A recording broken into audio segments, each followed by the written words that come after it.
There we go. Same time now. So. There we go. I think we're live now. Yep. Cool. Awesome. I can hear my voice over here, so that means we're live. Good afternoon, guys. You missed out on my New York deli conversation. Yeah. Maybe. Or in the dumpling conversation in the great Mexican restaurant. There's subtlety. Just gonna throw that in there over the shoulder. Welcome. It's Whiskey Wednesday. Spirits Guy coming to you guys live from Wachusett Wine and Spirits out here in the WB. Two of my favorite people to drink with in the house. We're gonna play a little story time with Rich. We're not drinking whiskey today. We did bourbon for all of September. We did single malt for all of October. We need a break from whiskey, and we're drinking Ron Abuelo Rum. We might as well just kind of cut right to the chase. This is what this is all about to me, too, is finding things.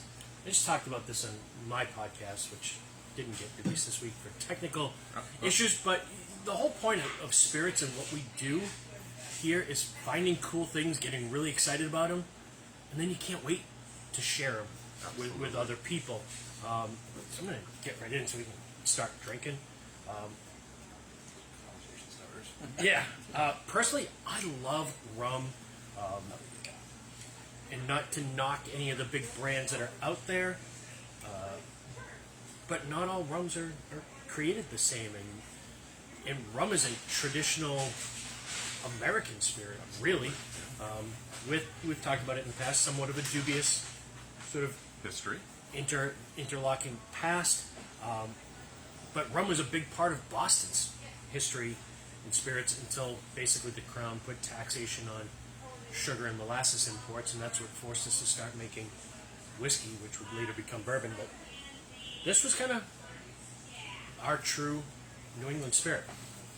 So what we've got is Ron Abuelo, and this to me, I was talking to these guys before we went live, this is more a story of a country than just the story of a brand, because they're very, very interlocked. Ron Abuelo, by the way, Abuelo means grandfather in Spanish. So the people who make this rum named it after their grandfather, who was Don Jose Barrera Blanco. And the story of the history of this, I took some notes. I'm not cheating. I just want to make sure I get all the information right. 1903, he moved to Panama away from Spain. 1903, Panama declares independence from Colombia. I didn't even know that Panama was owned by Colombia. But talk about a country that has been controlled by everybody but themselves For a long time. 1908, Jose Blanco opens the first sugar mill in Panama. Going forward, 1914, the Panama Canal opens, which we, U.S., kind of funded and built. Obviously not for good reasons. We wanted to increase trade routes. It was a way to keep boats from going around South America. You just kind of cut right through. And then we controlled it for many, many years after that. 1936, Don Blanco's sons convinced him to start distilling sugar because they had it. And they were making this spirit called Seco, which is a big spirit in Panama. They weren't quite making rum yet. 1944, Don Blanco passes away. In 1960, the first bottles of Ron Abuelo are made. So this has been around 62 years at this point. In 1989, the United States invades Panama to hold on to control of that. And this kind of reminded me, I was talking to these guys again, about a documentary that I watched called The Kings, about the four kings of boxing during that period of time, and sort of the political influence of Marvin Hagler, Sugar Ray Leonard, Roberto Duran, and Thomas Hearns. And it all happened during the Reagan times, too. Not to get too political, but Reagan did destroy Detroit, made Hearns a hero to people in Detroit. The living conditions for people in Panama made Duran a hero in Panama. So he was basically boxing against the whole United States at that point. He would later come to love the country and earn its respect, but it's a great documentary. I gotta peep that. Yeah, you piqued my interest. He talks about how he went up to Miami to just take this fight to make a lot of money, and rather than train, he just did a whole bunch of cocaine and ate a whole bunch of food and just partied for 3 days. He came in like 40 pounds overweight.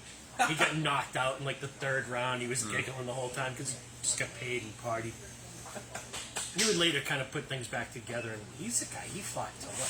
He was 40s? 40s, yeah. Late 40s. Yeah. So, but yeah, it's a great documentary of like the human side of everything. 1999, Panama finally gains control over the canal. And in 2001, the first bottles of Ron Abuelo get exported into America. 2005, the 7-year launches, and then in 2008, the 12-year launches. And since then, they've actually launched a bunch of other finishes and styles. But these are the only 3 that are available right now. Now, I was familiar with these 10 years ago. They used to be carried by another distributor. I loved them for the price points. We'll talk about that. And then they vanished from the market. Yeah, I've not seen it. And then my sales rep, Scott, thank you, came by a few weeks ago and he said, hey, you want to try some rum? And he pulled these out, and I lit up because I know how good they are. So here's some little geeky spec facts because all the bourbon nerds, you know, got to know all the little details. This is made from a combination of molasses and cane juice. So it's 80% molasses, 20% cane juice that they distill separately. Yeah. So they distill the molasses, they distill the cane juice, And age it for 2 years, and then blend it together. And they're getting all the molasses and the cane juice from their own sugarcane. They own 1,600 acres of sugarcane. So they're one of the only distilleries that I know of that actually owns their own sugarcane field. 1,600 acres. They use 5 different varieties of sugarcane. I didn't even know there was 5 different varieties, but there are. There is a little bit of sugar. I can't find exactly how much, and we know tried to find. there's some quirky laws internationally, but from everything I looked up, it looks like they do add a little bit, but I don't think you're going to get it. They're aged mostly in bourbon barrels, and this añejo is 2 to 3 years. And like you said before we went live, it's 2-year minimum. 2-year minimum in Panama. I mean, the nose is amazing. Yeah. I mean, if there's sugar added to me, it's not overly detectable. No. And this is under $20. That's crazy. I was just about to ask that. That's crazy. And that label, we talk all the time about like walking into a bar where it comes from. That looks like it should be on a bar in Panama. That looks like something that Anthony Bourdain would be drinking. No reservations.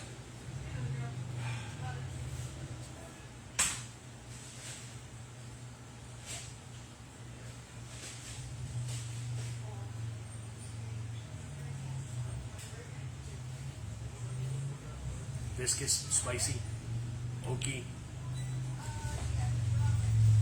burnt sugar. Oh yeah, for days. That burnt sugar at the end.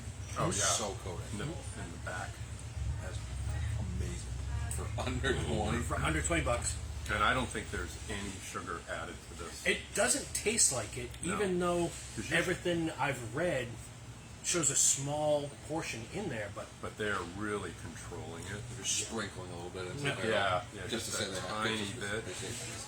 maybe a little to smooth out the rough edges, but and I love these rums, and there's a reason that I wanted you here as well, of like dark rums. Again, this time of year we talk about like we don't really want bourbon when it's cool, although it's not really cool out there for November. But this is what I want to be drinking in the fall when it's cool. This for under 20, like if your friends drink rum and cokes, you can sip on this, let your friends make rum and cokes with this, Yeah. and you're okay with that. I just love those like baking spices, warm fall flavors. Yeah, that's Yeah, you get the ingredients shining through. Yeah, it's really you do have a nice spice component. But I agree. It's almost like, you know, the top of a flan Yeah. or a creme caramel, where you whack that Burnt sugar crisp. where Yeah. you go to the fancy restaurant and they blow torch the Yeah. top of it.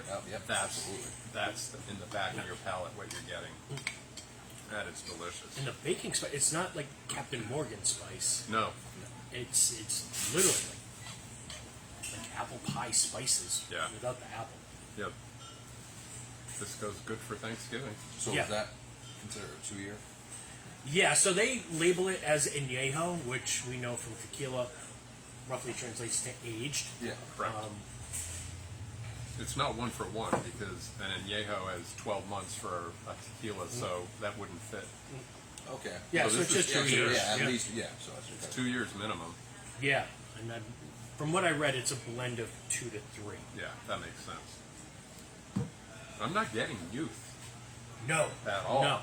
no, and they're using ex-bourbon barrels for most of this, and some of these bourbon barrels go back to 1979 that they've been using these Reusing, barrels sure. over and Absolutely. over. Any idea of barrels? No, No data? no idea, Yeah, I didn't see and it. I don't know. Probably nothing that would be around I mean, now, right? it Or- really could be. I mean, those old barrels, who knows, really? Yeah, seriously, yeah. Which kind of makes it unique in its own. Yeah, I mean, from what I read, they have some of the oldest barrels still being used in the entire, other than like an Appleton. Yeah. So this is the 7-year. Yeah, you can see the color already. Yeah, I wish you could see it, but it's definitely darker. Yeah, much darker. You know, they keep the year 1908 on the label when they kind of get things started. Cool little symbols on the label there. Aged 7 years. And I believe, Rich, they can have older juice. Yeah, they in can there, have older juice. similar to bourbon and other whiskeys. And in sort of full disclosure, I think they can actually put average age. yes, on they there. can, especially since the Solara. Yeah, They can so do there older could be and like younger, 3 that's year and 14 year. And if it Correct. averages out to 7 years, that's the name With they the can put on. Solera this. style, That's correct? pretty cool, yeah. Yep. This one's got a slightly funkier nose to me. Yes. Yes.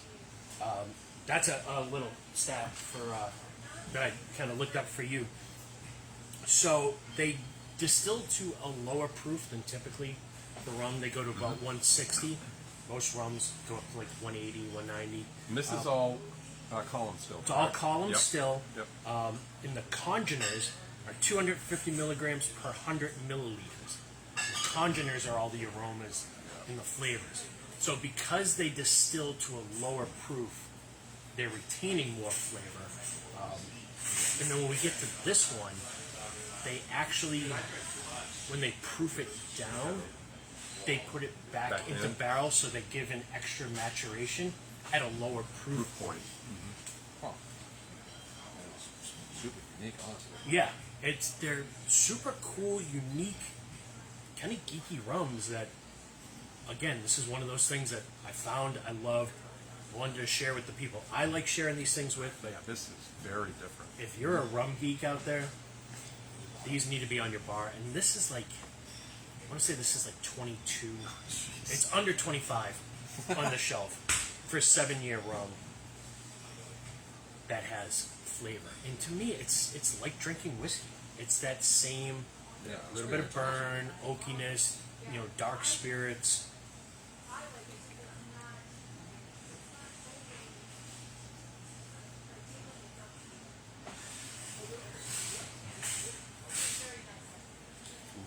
Oak is a little bit more prevalent.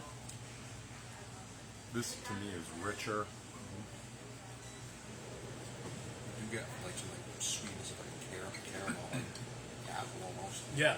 But it's not overly sweet. Oh no, not at all. No. Yeah. Yeah. It's a perfect balance between the sweet and the spice. Yeah, whatever it is they're doing, like that baking spice is there in both of these. If anyone's had Diplomatico Exclusiva I'm getting a lot of the similar tasting notes, but not quite as sweet because the Diplomatic adds a lot of sugar. But the rich oak, I think this is even better. Yeah, and people go like, well, what do you do with this? Rum old fashions Oh goodness! with Yeah. this Add all that day long. with some bitters. And you don't even need to add a lot of sugar. No. You don't. I wouldn't even add a cube. No, Maybe some bitters, and you're done with maybe an orange slice. like some fun bitters too. Like black walnut, Creole, aromatics, Yeah, make your own. or even orange bitters just to give it a little bit of brightness. But I always thought this was a double IPA, but it's not. Yeah, this is.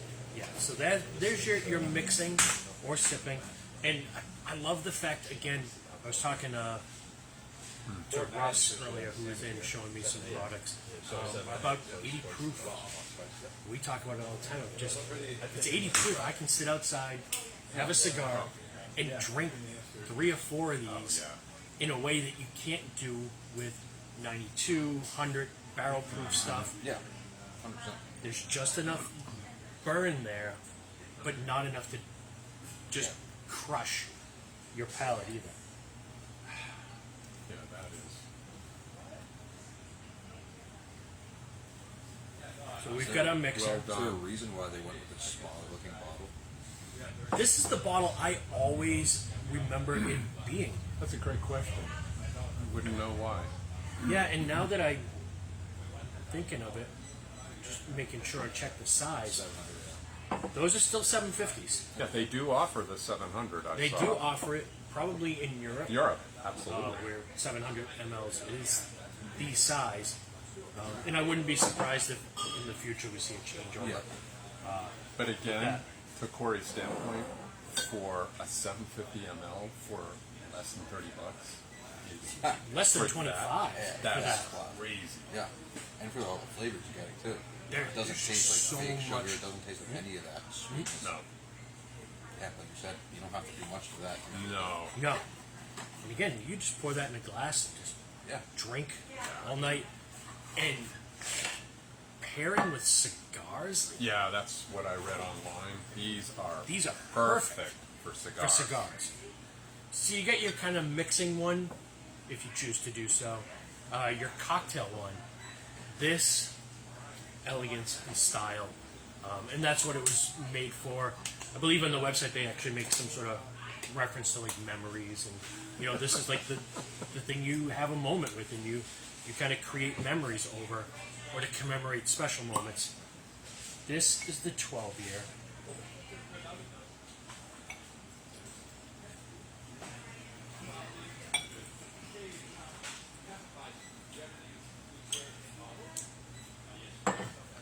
And I think sort of the difference is like your basic añejos, Yeah. the tall, slender bottle, and then sort of the more specialty, the Smaller shorter. slot. That makes sense. Yeah. Yeah, it's a Yeah, little it bit does. more elegance, I Your guess.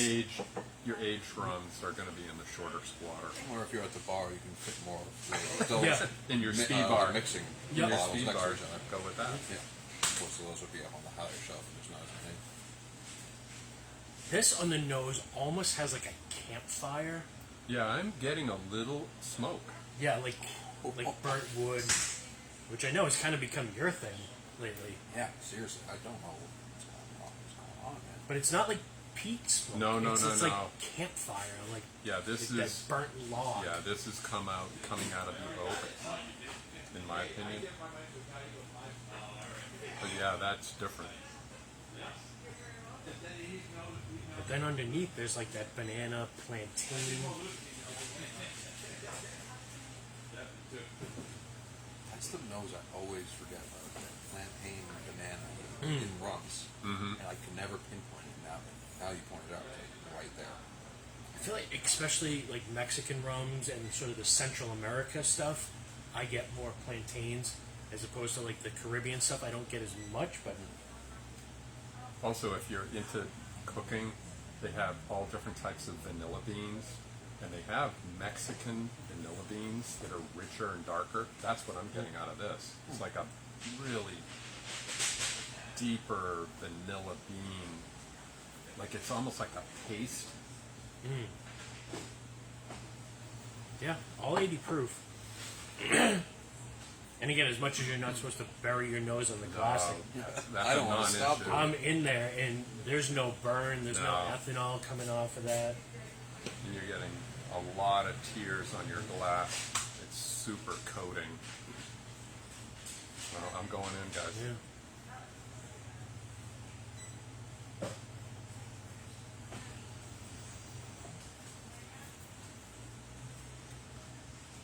Wow. The first thing to me is the mouthfeel. Yeah. So thick. Yeah, for 80 proof, it's thick. I don't It's know like how they syrup. do that. I don't know how they do that for 80 proof. That is amazing. And it doesn't taste like there's any sugar added That's what- to that. No, not at all. Definitely no juice, No. which some countries do allow. You can Yeah, you juice can or add pour or- raw molasses. Mm-hmm. They allow that in the form of sugar. I'm not getting that at all here.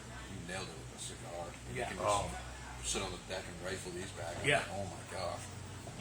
And just the amount of flavors. I feel like we could just sit here for a half an hour Yeah. drinking that and just picking out Yeah. Different. flavor notes from everywhere. This is like, guys, for me, this is like a ladder. So you've got this wonderful foundation of flavor, and then you've got this ladder where you climb the ladder, and then this becomes a little more complex. And this Yep. is like way up Yeah. here, And again, I mean, that's 12 years, which makes sense. and it's $40 Oh, on the shelf. Wow. That's crazy. I was gonna do the guessing game. I was gonna say at least 50. That's crazy. Yeah, $40 for all that flavor. And we've got some guys who are just rum nuts who come in here, and girls too. I don't mean to Disparage Yeah. all sexes. I don't want to get canceled. I have people who come There here you are. and love rum. These are things that if you don't have, in your- Oh, you your- gotta try this. you got to try them. And again, like they weren't in the market for a while, and again, part of the reason I wanted you to be here is I know you like to do some extra research. This- You actually pulled a fact out before we went on air yeah, of the makers. the family that does this. When you talk about the story of a country, you And escape the here, roots. and the roots, and going through being controlled by Colombia and being invaded by the U.S. And then one of the families, Former president of Panama. former president, Not the of Panama. current, but the previous president is a brother of the guys who are making this stuff. Yeah. It's all connected. Yeah. So if you're nerdy like us and you like good stories behind everything, there isn't a better story in rum Oh yeah. than this one. I love these rums. Yeah, they're just fantastic, and they present great values. And usually, I know you go searching online to see who else carries them. Not a lot. Yeah, not a lot. Good luck. So, as we're kind of getting into the holiday season and the silly season, for what you do, for what I do, we're about to get inundated with what do you do with your allocated whiskeys?